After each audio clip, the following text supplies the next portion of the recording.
City న్యూస్కు స్వాగతం. జనమంతా జగన్ పాలన వైపే మొగ్గు చూపుతున్నారని వైసీపీ ఎమ్మెల్యే అభ్యర్థి పేర్నికిట్టు పేర్కొన్నారు.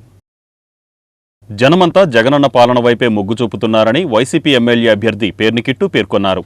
గత 5 ఏళ్ల కాలంలో జరిగిన అభివృద్ధి సంక్షేమ పాలనలో జగనన్న ప్రజల హృదయాల్లో సుస్థిర స్థానం సంపాదించుకున్నారని, దీంతో రానున్న ఎన్నికల్లో జనమంతా జగనన్న పాలన వైపే మొగ్గు చూపుతున్నారని వైసీపీ మచిలీపట్నం ఎమ్మెల్యే అభ్యర్థి పేర్నికిట్టు పేర్కొన్నారు. మచిలీపట్నం మండలంలోని ఎస్ఎన్ గొల్లపాలెంలో ఆయన ఎన్నికల ప్రచారాన్ని విస్తృతంగా నిర్వహించారు. ఆయా గ్రామాల్లోని ప్రతి గడపకు వెళ్లి జగనన్న ప్రభుత్వం చేసిన సంక్షేమ పథకాలను గూర్చి వివరించారు.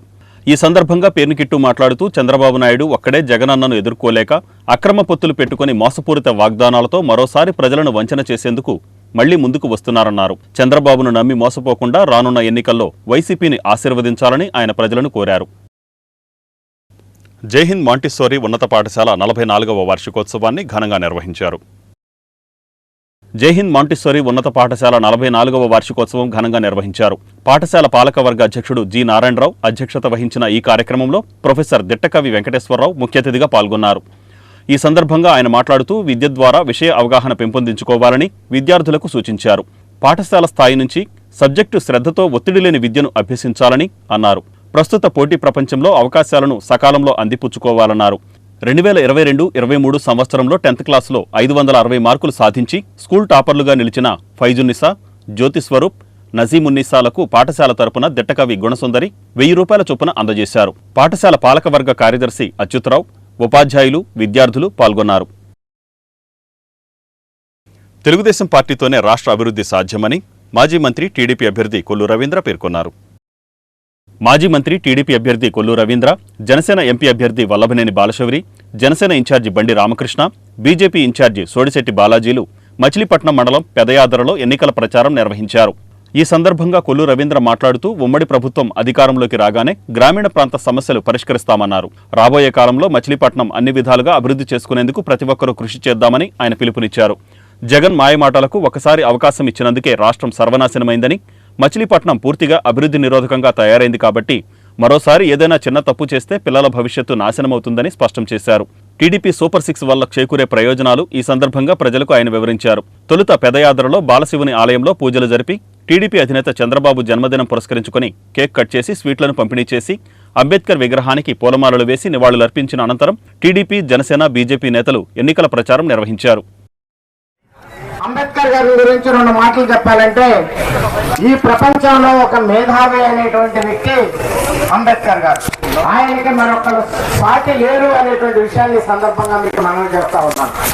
ఇంత పెద్ద భారతదేశానికి స్వతంత్రాన్ని వచ్చే టయానికి మనకి ఏ రకమైనటువంటి హక్కులు సమాజంలో కావాలి, పేద ప్రజానికానికి ఏ రకంగా కావాలి, అలాగే ఎస్సీలు, ఎస్టీలు వీళ్ళందరికీ ఏ రకమైనటువంటి హక్కులు కావాలి, వీళ్ళు రానున్నటువంటి 50-100 సంవత్సరాల్లో ఎలాంటి రిజర్వేషన్ కల్పిస్తే వీళ్ళ హక్కులకి భంగం కలగకుండా ఉంటుందనేటువంటిది ప్రపంచ దేశాలన్నిటిని కూడా తిరిగి అందులో మరి మేలైనటువంటి రాజ్యాంగాన్ని ఎన్నుకొని ఆ రాజ్యాంగంతో పాటు మన యొక్క అవగాహనలో మన యొక్క భాష, మన యొక్క ప్రజల యొక్క అవగాహన చూసి ఒక పర్ఫెక్ట్ రాజ్యాంగం గ్రామానికి వచ్చినటువంటి సందర్భంలో మరి ఒకసారి ఎన్నికల ప్రచారాన్ని ప్రారంభించుకుందామంటే మొట్టమొదట డాక్టర్ బిఆర్ అంబేద్కర్ గారికి విగ్రహానికి పూలమాలలు వేసుకుని ప్రారంభించుకుందామని చెప్పి మరి బాలశౌరి గారు మేమందరూ కూడా ఇక్కడ రావడం జరిగింది.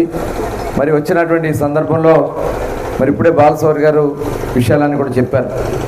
డాక్టర్ బిఆర్ అంబేద్కర్ గారికి మరి ఈరోజు మనం అందరం కూడా ఘనమైన నివాళులు అర్పించుకోవాల్సినటువంటి పరిస్థితి ఉంటుంది. ఎందుకంటే ఆ రాజ్యాంగాన్ని మనకు ఇవ్వడం వల్లే ఇవాళ మనం ఎంతో కొంత స్వేచ్ఛతో ముందుకు వెళ్ళగలుగుతున్నామంటే ఆ రాజ్యాంగం యొక్క కారణం. తిరిగి ఈ రాష్ట్రంలో ఆ రాజ్యాంగానికి తూట్లు పడతా ఉన్నాయి. తిరిగి ఆ రాజ్యాంగాన్ని మనం మళ్ళీ కాపాడుకోవాల్సినటువంటి బాధ్యత మన మీద ఉంది. దానికోసం ఈ ఎన్నికల్లో చూసాం, 5 సంవత్సరాలు స్వేచ్ఛగా బయటకు వచ్చి మాట్లాడే పరిస్థితి లేదు. దళితుల మీదే దాడులు. డాక్టర్ సుధాకర్ మాస్క్ అడిగినటువంటి పాపానికి ఒక దళిత డాక్టర్ని మరి చిత్రహింసలు చేసి అతని మరణానికి కారణమైంది ఈ ప్రభుత్వం. అదే కాదు, న్యాయమూర్తిగా కృష్ణా జిల్లాతో తనకున్న అనుబంధం మరువలేనిదని అదనపు జిల్లా జడ్జి ఏ నరసింహమూర్తి అన్నారు. న్యాయమూర్తిగా కృష్ణా జిల్లాతో అనుబంధం మరువలేనిదని అదనపు జిల్లా జడ్జి ఏ నరసింహమూర్తి అన్నారు. మచిలీపట్నం బార్ అసోసియేషన్ ఆధ్వర్యంలో కృష్ణా జిల్లా 10వ అదనపు జిల్లా జడ్జి తిరుపతి ఎర్రచందనం స్మగ్లింగ్ నియంత్రణ కోర్టుకు న్యాయమూర్తిగా బదిలీ అయిన సందర్భంగా ఘనంగా వీడ్కోలు సభ నిర్వహించారు. బార్ అసోసియేషన్ అధ్యక్షులు బోరగడ్డ అశోక్ కుమార్ ఆధ్వర్యంలో జరిగిన ఈ సమావేశంలో బదిలీపై వెళ్తున్న న్యాయమూర్తి ఏ నరసింహమూర్తి మాట్లాడుతూ మచిలీపట్నం, విజయవాడ, గన్నవరం న్యాయస్థానాలలో కూడా న్యాయమూర్తిగా పనిచేయడం వల్ల తనకు కృష్ణా జిల్లా పట్ల ఎంతో అభిమానం ఉందని అన్నారు. ఈ కార్యక్రమానికి ముఖ్య అతిథిగా విచ్చేసిన కృష్ణా జిల్లా మొదటి అదనపు జిల్లా జడ్జి చిన్నంశెట్టి రాజు మాట్లాడుతూ నరసింహమూర్తి తన పదవీ కాలంలో కేసుల పరిష్కారం ద్వారా పదవికే వన్నె తెచ్చిన న్యాయమూర్తి అని అన్నారు. ఈ కార్యక్రమంలో బార్ అసోసియేషన్ ప్రధాన కార్యదర్శి సిద్దినేని సాయిబాబు, బార్ అసోసియేషన్ మాజీ అధ్యక్షులు లంకిశెట్టి బాలాజీ, న్యాయవాదులు ఎస్ నగధర్నాథ్, ఏవీఆర్ రాజు, పరస మధుసూదన్ రావు, 10వ జిల్లా కోర్టు ఏపీపీ కె చంద్రశేఖర్ తదితరులు పాల్గొన్నారు. న్యాయమూర్తి నరసింహమూర్తిని బార్ అసోసియేషన్ తరపున ఘనంగా సన్మానించారు. సాంప్రదాయం మచిలీపట్నం ఏంటంటే పెద్ద ఐస్కాంతం పెడతారు, వచ్చిన వాళ్ళకే మొత్తం ఉంటాడు. మళ్ళీ పెద్ద ఐస్కాంతం పెడతారు, ఎక్కడ పెడతారు వేసినోడే మళ్ళీ వేసి అది దానికి ఉదాహరణ నేను ఒకటి. కాబట్టి సరే ఏదైనా కానీ మంచి సాంప్రదాయం ఒకటి పాటిస్తూ ఉన్నారు. ఆఫీసులు బదిలీపోయినప్పుడు కానీ, పదవీ విరమణ చేసినప్పుడు కానీ ఆయన్ని బార్ అసోసియేషన్ పిలిచి తగు రీతిలో ఆయన చేసిన మంచి పనులు గారు ఉద్యోగం నిర్వహణ ఎలా ఉంది మీ సాటిస్ఫాక్షన్ తగ్గట్టుగా సన్మానించుకొని పంపించడం అనేది, గౌరవించడం అనేది మొదటి నుంచి మంచి పరిణామం. అది గొప్ప పరిణామం. ఎందుకంటే అది అట్లాంటి విషయాలకి నేను వీళ్ళంతా ఒకసారి రెండుసార్లు సాక్షి, కానీ ఒకసారి నేను చాలా సంవత్సరాల నుంచి సాక్షిగా ఉన్నాను కాబట్టి అది బాగుంది, మంచి పరిణామం. అయితే ఒక డివిజన్ ఆఫీసర్కి 4 స్టేక్ హోల్డర్స్ ఉంటారు. మన యోగాలో ఉన్నట్టుగా 1 లాయర్స్, 2 పోలీసు, 3 సిబ్బంది. బీజేపీ, వైసీపీ ప్రజా వ్యతిరేక విధానాలను ప్రజల్లోకి తీసుకువెళ్తామని కాంగ్రెస్, సిపిఐ, సిపిఎం నాయకులు పేర్కొన్నారు. బీజేపీ, వైసీపీ ప్రభుత్వ ప్రజా వ్యతిరేక విధానాలను ప్రజల్లోకి తీసుకువెళ్తామని కాంగ్రెస్, సిపిఐ, సిపిఎం నాయకులు అన్నారు. కాంగ్రెస్ పార్టీ కార్యాలయంలో కాంగ్రెస్, సిపిఐ, సిపిఎం సంయుక్త ఆధ్వర్యంలో జరిగిన మీడియా సమావేశంలో నాయకులు బీజేపీ, వైసీపీ విధి విధానాలను ఎండకట్టారు. బీజేపీకి, వైసీపీకి ప్రజలు తగిన గుణపాఠం చెప్పడానికి సంసిద్ధంగా ఉన్నారన్నారు. కాంగ్రెస్ పార్టీ అసెంబ్లీ నియోజకవర్గం అభ్యర్థి అబ్దుల్ మతీన్ గెలుపునకు కృషి చేస్తామని సిపిఐ, సిపిఎం నాయకులు అన్నారు. కాంగ్రెస్ పార్టీ నాయకురాలు ఎన్ కుమారి, సిపిఐ నాయకులు మోదుమూడి రామారావు, లింగం ఫిలిప్, సిపిఎం నాయకులు కొడాలి శర్మ, బోరా సుబ్రహ్మణ్యం తదితరులు ఈ కార్యక్రమంలో పాల్గొన్నారు. లౌకికతత్వం కాపాడాలనేటువంటి జరుగుతున్నటువంటి మతోన్మాదానికి ఈ మధ్య జరుగుతున్నటువంటి ఘర్షణ ఎన్నికలుగా భావిస్తున్నాం. అయితే భారతదేశంలో మనం చూసినట్టే తరతరాలుగా, యుగాలుగా విభిన్న జాతులు, విభిన్న మతాలు, విభిన్న సంస్కృతులు సమ్మేళనటువంటి భారతదేశం. అలాంటి భారతదేశాన్ని హిందూ, ముస్లిం అనేటువంటి దాంతో మతోన్మాద దాంతో బీజేపీ కూటమి ప్రయత్నం చేస్తుంది. దాని వామపక్షాలు, కాంగ్రెస్ సంబంధించినటువంటి ఇండియా కూటమి దాన్ని ఎండకట్టటాకేతో పాటు దాన్ని ఓడించాలని పిలిపించాం. ఎన్డీఏ కూటమితో పాటు వైఎస్ఆర్ పార్టీని కూడా ఓడించే, ఈ 2 పార్టీలను ఓడించనేది మేము వామపక్షాలు అట్లాగే కాంగ్రెస్ అనేటువంటి అభ్యర్థులను కూడా బలపరుస్తున్నాం. మనం చూసాం మన దేశ పరిస్థితికి చూసినట్టయితే దేశవ్యాప్తంగా గత సంవత్సరంలో 10 సంవత్సరాలు చూసినట్టయితే 389 పరిశ్రమలు ఉంటే దాదాపు 17 లక్షల మంది పనిచేస్తుంటే 14 లక్షల మంది ఉన్నారు. ప్రస్తుతం 2,70,000 మంది అనేటువంటి కార్మికులు తొలగించడం జరిగిందని కేంద్ర ప్రభుత్వం అనేటువంటిది. అట్లాగే మనం చూసినట్లయితే దాదాపు ఈ మధ్యకాలంలో చూసినట్లయితే 2013 ఉద్యోగాల్లో ఉన్నటువంటి సంఖ్య 44 కోట్లు ఉంటే 22కి వచ్చేటప్పటికి 38 కోట్లు పడిపోయింది. అంటే దీన్ని బట్టి భారత ప్రభుత్వం, బీజేపీ ప్రభుత్వం చేస్తుంది, ప్రజలకు ఉపాధి కల్పిస్తుంది, విలువల్ని కాలు రాస్తుంది.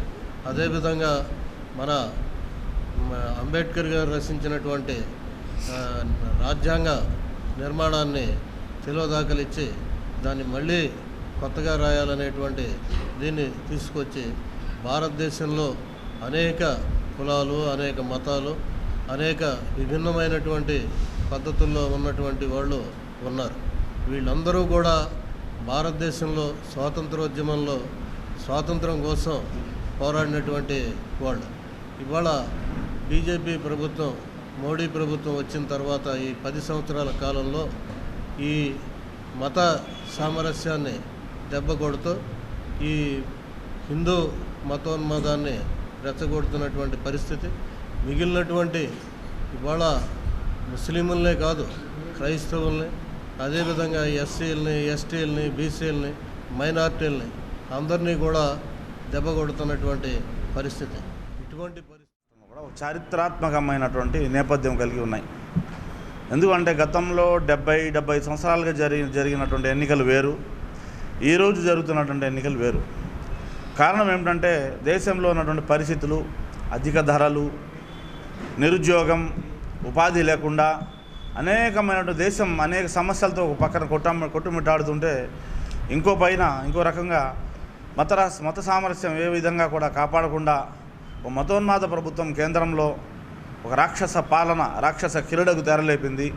ఒక పక్కన మణిపూర్లో మైనార్టీల మీద దాడులు, క్రైస్తవ సోదరుల మీద దాడులు, చర్చిల దహనాలు, ఇంకో పక్క ముస్లిం మైనార్టీల మీద దాడులు, ఈ విధంగా రాజ్యాంగాన్ని కూడా మార్చేటువంటి ఒక కుట్ర జరుగుతుంది అని దేశంలో ఉన్నటువంటి మేధావులు, పండితులు చాలామంది గగ్గోలు పెడతా ఉన్నారు. ఇలాంటి సందర్భంలో మోడీ గారు ఒక పక్కన, మరి మోడీ గారికి రాష్ట్రంలో వచ్చేటప్పటికి చంద్రబాబు నాయుడు గారు, అదేవిధంగా పవన్ కళ్యాణ్ గారు, అదేవిధంగా జగన్మోహన్ రెడ్డి గారు, వీళ్ళందరూ కూడా అంటే చాలామంది మనం అనుకోవచ్చు మోడీ గారి పక్కన చంద్రబాబు నాయుడు గారు, పవన్ కళ్యాణ్ గారు మాత్రమే ఉన్నారని. కానీ గత 10 సంవత్సరాలుగా మనం చూసుకున్నట్లయితే మోడీ గారు ఏ పనికి మాలిన బిల్లు పెట్టినా అది రైతు వ్యతిరేక చట్టమైనా. ఈ వార్తలు ఇంతటితో సమాప్తం. నమస్కారం.